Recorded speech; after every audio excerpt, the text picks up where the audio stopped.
कादरी साहब को मुलतमस है कि एक कणी की तांग के उत्ते ये सारे प्यार करने ने तशरीफ लैके आन तो ये अचातफ के फन और फिक्र के हवाले ना जनाब रियाज अली साहब। बिस्मिल्लाहिर्रहमानिर्रहीम।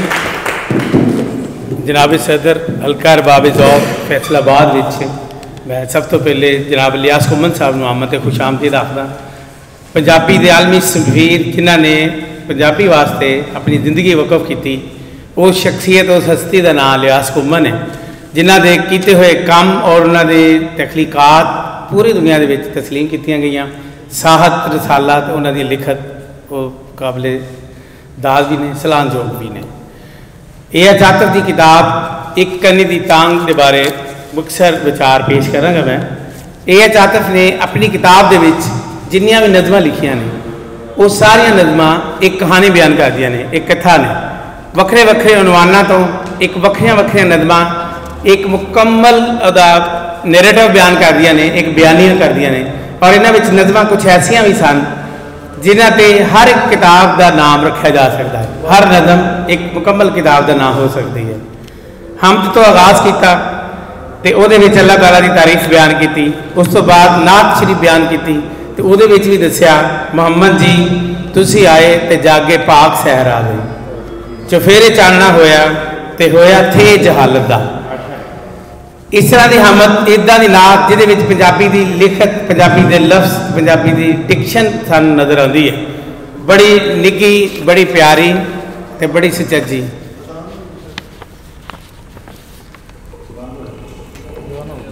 सलाम लिखा जिहदे करबला के शहीदों का जिक्र करते हुए उन्होंने कहा कि इसे करके मेरिया सोचा नींदे चढ़िया हुई ने, अखा मीर अनीस दियाँ तहरीर पढ़िया हुई ने। कौन सी करबल नेजे उत्ते मासूमां दे लहू नाल भीजिए रत्तिए रेते वेख लिया जग इन्ना अन्ना वेख न सकिया केदा असर सी नेजे उत्ते। इस हवाले नाल जनाब ए आतर साहब करबला के उन्होंने शहीदों को खराज तहसीन पेश करते हुए दुनिया भर के मजलूमां की गल करते हैं तो अपनी नज़म पूरा सच के इस गल का इजहार करते हैं। मैं नहीं पूर्णिया ते लिखिया विंगे सीधे जिवें दे भी अखर आप लिखे अखरां दे जुस्से नहीं नापे रूह नूं पढ़िया। जे कोई कलम के हेठा आके चीक पिया तो कागज़ से कन धर के सुनिया, जे कोई किधरे हस पिया तो वेले दे बुल्लां ते धरिया। लफ्ज़ां ने खुद आप गवाही दी कि सानू इस नज़म में जगह दी जानी चाहिए।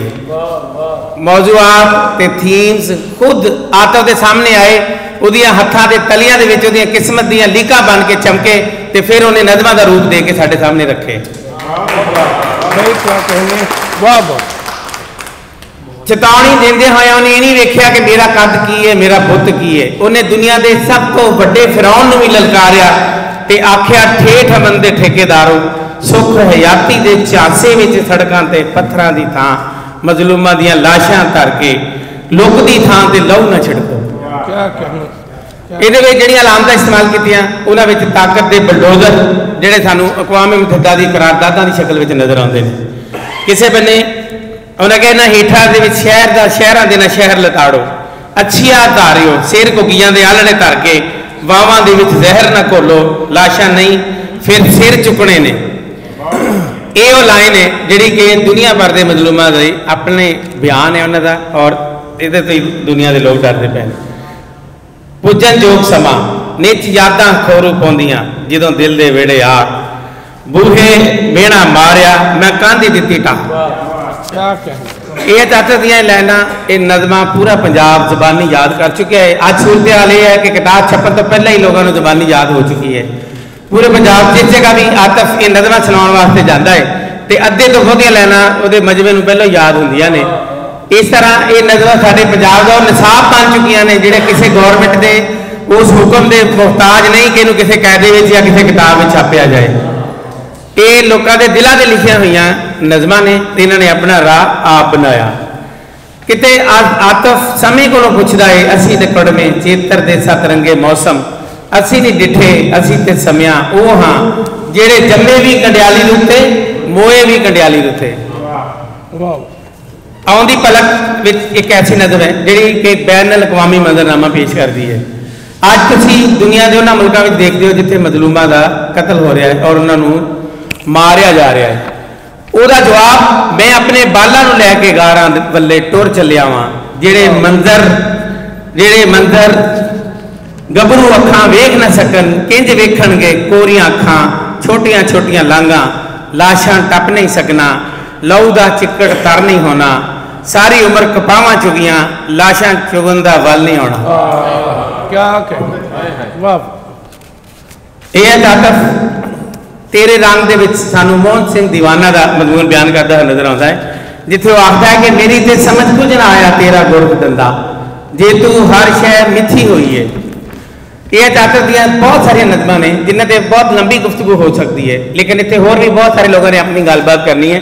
ਮੈਂ ਉਹਨਾਂ ਦੀਆਂ ਸਿਰਫ 2 ਨਜ਼ਮਾਂ ਦੀ ਗੱਲ ਕਰਕੇ ਤੁਹਾਡੇ ਕੋਲ ਇਜਾਜ਼ਤ ਚਾਹਾਂਗਾ, ਜਿਹਦੇ ਵਿੱਚ ਉਹਨਾਂ ਨੇ ਮੁਖਤਲਿਫ ਤਸਵੀਰਾਂ ਬਿਆਨ ਕੀਤੀਆਂ। ਜਿਸ ਤਰ੍ਹਾਂ ਤੁਸੀਂ ਅੱਜ ਕੱਲ੍ਹ ਦੀ ਮਾਡਰਨ ਟੈਕਨੋਲੋਜੀ ਵਿੱਚ ਮੋਬਾਈਲ ਦੇ ਵਿੱਚ ਜਿਹਨੂੰ ਤੁਸੀਂ ਸਲਾਈਡ ਸ਼ੋਅ ਆਖਦੇ ਹੋ, ਇੱਕ ਤਸਵੀਰ ਆਉਂਦੀ ਹੈ, ਫਿਰ ਦੂਸਰੀ ਤਸਵੀਰ ਆਉਂਦੀ ਹੈ, ਫਿਰ ਤੀਸਰੀ ਤਸਵੀਰ ਆਉਂਦੀ ਹੈ, ਫਿਰ ਚੌਥੀ ਤਸਵੀਰ ਆਉਂਦੀ ਹੈ।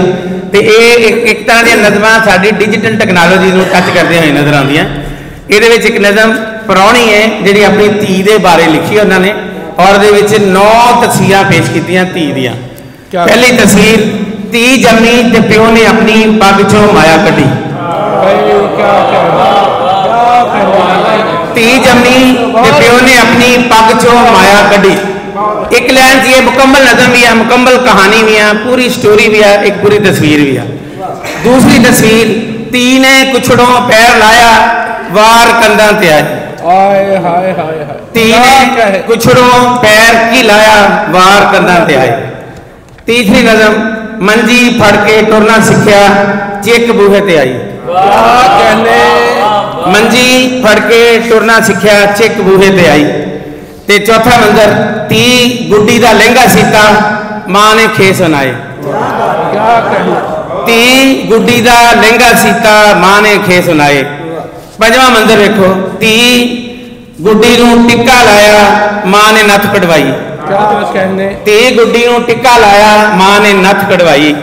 छेवां मंजर, धी जद सखियां लागे भाइयां मां दी नींदर उड्डी। ते सतवां मंजर, कनकां दे मुंह छिटियां चुमे दादे ने दिन मिथे। ते अठवां मंजर, भाबो मुश्करियां विच हसी भैन ने अखां भरियां।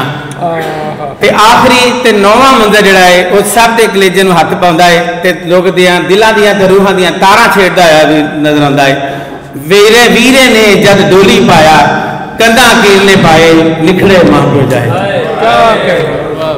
क्या कहे इदा दी एक होर पद्धर की नज़म, जे नज़मां नूं असीं बैन अल-अक़वामी मंजरनामे ते दूसरे तमाम दुनिया के लिटरेचर दी ज़बानां दे नज़मां दे सामने पेश कर सकते हैं। सिर चुक के हिक चुक के ते बांह उलार के असीं आदत दी नज़मां उन्हां दे मुकाबले ते रख सकते हैं। भावें वो अफ्रीका च लिखिया जा रहा होवे लिटरेचर, भावें अमरीका च लिखिया जा रहा होवे लिटरेचर, भावें जापान दे विच ते भावें दुनिया के किसी भी मुल्क दे विच जिस वेले भी वड्डियां नज़मां दी गल होएगी उहदे विच इह जातक दी नज़मां जरूर शामिल होणगीਆਂ ਜਿਹੜੀਆਂ ਸਾਡੀ मादरी जबान पंजाबी च लिखीਆਂ गईਆਂ। हिजर की पहली रात ये नज़म है, ये हिजर के 9 मरहले 9 स्टैप्स उसने दर्जा बदर्जा इस तरह बयान किए। पहला, शीतल रात हिजर की अद्धी भी नहीं टप्पी। दूसरा, चांदी चांदनी अद्धे बूहे तीक नहीं आई। तीसरी लाइन, अंबरी हाल तेरे ते तारियां वैन नहीं पाए। चौथा मंजर, सरगी दे तारे ने झाती भी नहीं मारी। क्या कहने। ते पंजवा, तरेल ने रात हिजर दी सिल्ली भी नहीं की। क्या कहने। ते छेवां मंजर देखो, अजे ते कुकड़ा बांगा देनियां, अजे ते कुकड़ा बांगा देनियां। सतवां, फेर किते पौ फुटनी। ते अठवां मंजर जे, अजे ते खौरे किन्नियां चन्ना मुड़ मुड़ बूहे आना। ते आखिरी लाइन, अजे ते खौरे सूरजे कद तक पागल वांगू पाउणा। क्या कहने। यह ताकत इस तरह दी नज़मां लिख के जिन्हां ओहदियां अलामतां बिल्कुल जदीद ते मॉडर्न और एक एक सिंबल ते इमेज जिस तरह सानू नज़र आंदा है, इस तरह दी नज़मां असीं बैन अल-अक़वामी लिटरेचर पढ़ते जिहड़े कि अज दुनिया नूं कंपैरेटिव लिटरेचर की नज़र च पढ़ाया जाता है, उहदी मद विच पढ़ाया जाता है। खा उर्दू पढ़न वाले होण जां अंग्रेजी पढ़न वाले होण, लेकिन उन्हां नूं असीं बैन अल-अक़वामी लिटरेचर लाजमी तौर पर पढ़ाउने आ। ते साडा आतफ वेले के समय की नबज से हाथ इस तरह रख के बैठा होया है जिस तरह कोई स्पैशलिस्ट डॉक्टर मरीज के नबज से हथ ला के वो आखिरी साह तक अपनी सावां वो जिसम में पा देंदा। आतिफ ने मारू थल ते नज़मां लिखियां, थर ते लिखियां नज़मां, सैलाब ते नज़मां लिखियां, कहर ते लिखियां, उसने बुचाल ते नज़मां लिखियां, उसने APS की वार्ता लिखी। फिर उस बाद बादशाह खान यूनिवर्सिटी होने वाले सानहे ते भी अपने अथरू घेरे। तो पूरी दुनिया जिथे भी किसी जिसम को नोचिया जाता है या वो खून कढ़िया जाता है तो इंज लगता है ये आतिफ के जिसम चो खून वगदा है। तो एक हसास शायर दियाँ ये लिखिया हुई नज़मां जिन्हों की जिड्डी भी तारीफ की जाए घट है। असल च एक कनी की टांग अज के समय के हर उस पंजाबी की टांग है जोड़ा पंजाबी के एक अखर वास्ते तरस रहा है तो पंजाबी जबान के एक लहजे लिए तरस रहा है। तो आतिफ का इंतसाब भी बड़ा कमाल है। उन्हें 3 हस्तियों के नाम इंतसाब किया है। एक उन्हें अपनी धरती माँ, एक प्यारी माँ तो एक माँ बोली। इन्हों में एक ही चीज़ कॉमन आ जाती है, माँ आ जाती है। तो ये एक बड़ी वड्डी किताब है। असी बहुत तारीफ करते हैं, इन्होंने शाबाश देने आतिफ नूं और हलाशेरी भी देने कि इस तरह लिखता रहे। अलकार बाबे ज़ौक़ भी मुबारकबाद का मुस्तहक है कि एक ऐसी किताब का इंतखाब होया जी साढ़े शहर की पूरी दुनिया के पहचान है तो पहचान बनेगी। मैं उन्होंने बहुत मुबारकबाद पेश करता। बहुत शुक्रिया। बहुत मेहरबानी जनाब रियाज अहमद।